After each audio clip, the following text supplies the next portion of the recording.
अकोल्याच्या पारस गावात तुळजाभवानी मातेच्या भव्य मंदिराचे उद्घाटन आणि प्राणप्रतिष्ठा सोहळा उत्साहात पार पडला। मीनाक्षी मंदिरातील पुजाऱ्यांच्या उपस्थितीत विधिवत पूजा झाली आणि गावात भक्तिमय आणि आनंदमय वातावरणाची अनुभूती सर्वांना मिळाली। अकोला जिल्ह्यातील बाळापूर तालुक्यातील पारस गावात आज एक ऐतिहासिक आणि पवित्र क्षण अनुभवण्यात आला। तुळजाभवानी मातेच्या भव्य मंदिराचे उद्घाटन आणि मूर्तीची प्राणप्रतिष्ठा अत्यंत उत्साहात व भक्तिभावाने पार पडली।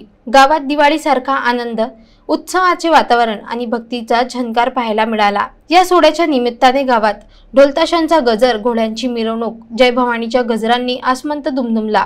नव्याने स्थापण्यात आलेल्या तुळजाभवानी मातेच्या मूर्तीची नगर प्रदक्षिणा भव्य स्वरूपात काढण्यात आली। या भक्तिमय मिरवणुकीने संपूर्ण पारस गाव भक्तिमय रंगात न्हाऊन निघाले। या महत्त्वाच्या धार्मिक विधीसाठी विशेषतः दक्षिण भारतातील मदुरईच्या प्रसिद्ध मीनाक्षी मंदिरातील पूजक पुजारी पारसला दाखल झाले होते। त्यांच्या मार्गदर्शनाखाली सर्व विधी शास्त्रशुद्ध पद्धतीने पार पडले। त्यामुळे सोहळ्याला आध्यात्मिकतेची आणि पारंपरिकतेची एक नवी उंची लाभली। मुळात असं आहे की तुळजाभवानी हे आमचं कुलदैवत आहे। महाराष्ट्रातल्या अनेक घराण्यांचं आहे, तसं आमचं देखील आहे। आम्ही दरवर्षीला जवळजवळ सगळेच जण एकदा तरी तुळजापूरला जाऊन तुळजाभवानीचं दर्शन घेऊन येतो आणि त्यामुळे आमचे चुलत बंधू आहेत गणेश लांडे, त्यांनी पुढाकार घेऊन या संकल्पनेचा प्रत्यक्ष मूर्त स्वरूपात उतरवलेला आहे। त्यांनी बराचसा निधी खर्च केलेला आहे आणि त्यांच्याच कष्टातून हे मंदिर साकार झालेलं आहे। आता तुळजाभवानीचं जे दर्शन आहे ते गावातच होईल, घरीच होईल, सगळ्या गावालाही होईल आणि आजूबाजूच्या पंचक्रोशीतल्या लोकांनाही याचा लाभ देता येईल। मूर्ती ही तिरुपतीतनं बनवून घेतलेली आहे।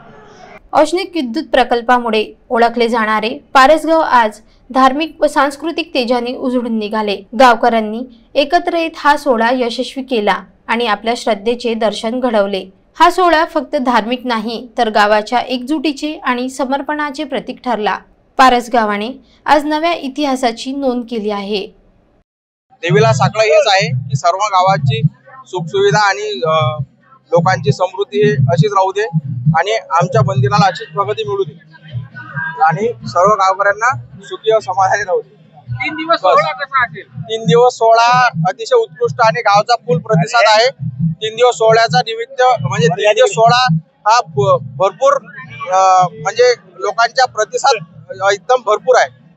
आता आपली प्रदक्षिणा आहे राम मंदिर, श्रीराम मंदिर, म्हणजे आपल्या मंदिराजवळून निघल्यावर राम मंदिर झाल्यावर त्रिपुरेश्वरी माता मंदिर, त्याच्यानंतर शिवाजी महाराज, छत्रपती शिवाजी महाराज चौक आणि परत आठवडी बाजार।